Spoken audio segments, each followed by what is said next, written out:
Hi friends అందరికి. ఎక్కడికి వెళ్తున్నారు? ఇంటికి అయితే వెళ్తున్నాం. ఈ రోజు అయితే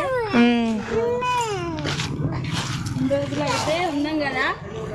చాలా మంది అయితే కామెంట్ పెట్టారు వెళ్ళవా అని. కొంతమంది అయితే ఎందుకు పండుగ దాకా అయితే ఉండు వెళ్ళక్క, మీ అమ్మ వాళ్ళ ఇల్లు కదా, మీ ఇష్టం వచ్చిన రోజు ఉండు అని కూడా పెట్టిన వాళ్ళు కూడా ఉన్నారు. అందరికైతే చాలా థ్యాంక్స్. నా గురించి మంచిగా ఆలోచించే వాళ్ళు ఉన్నారు, చెడుగా కూడా అనేవాళ్ళు ఉన్నారు. ఇక నేనైతే ఈ రోజు అయితే వెళ్తున్నా, మరి మా ఇంటికి అయితే వెళ్ళిపోతున్నా. క్షేమంగా వెళ్ళండి. ఇది ఒకటి చూసినావు అక్క, నువ్వు ఇద్దరి కలర్ డ్రెస్సులు సేమ్. మీ ఇద్దరి సేమ్? ఇద్దరి ముగ్గురి సేమ్, బ్లాక్ బ్లాక్ బ్లాక్. ఈయనేమో అమ్మమ్మ దాంట్లో కలిసిండు. రాడు ఇక కన్నయ్య ఇన్ని రోజులు వచ్చిండు అమ్మ దగ్గరికి, ఇప్పుడు రాడు. ఎందుకంటే వాళ్ళ డాడీ వచ్చింది కదా, పోవాలని ఆశ. పిల్లలు అంతే కదా ఫ్రెండ్స్.